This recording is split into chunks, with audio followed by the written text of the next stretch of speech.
आई तू धीर नको सोडू. मी बघतो काहीतरी. आता जातो आणि पटकन पंप मारून येतो.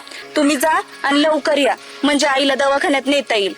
10-12 पंप होते, पाणी आणि औषध तिथं नेऊन ठेवलेले एका जणांनी. तेवढं फक्त फावरून घे फास्ट मध्ये, लगेच मारतो.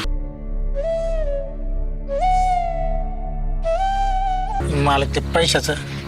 पैसे घरी आहे आजारी. जा देतो 2 महिन्यांचा. अजून 2 महिने काम करायचे तुला. अजून जा जा. राबलो तिथं. 12 पंप मारले, पण म्हणलं नाही पैसे माझ्याकडं. महिन्याने देतो.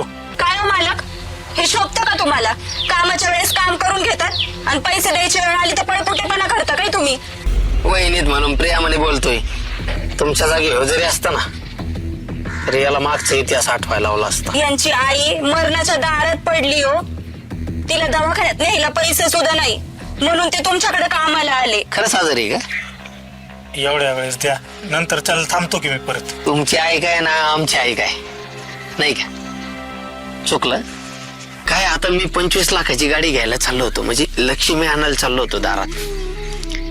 पण तुमच्या घरची लक्ष्मी जगली पाहिजे. तुझी आई ज्या दिवशी बरी होऊन माझ्या दारात येईन ना, त्या दिवशी माझ्या घरात मोठी गाडी आलेली असेल.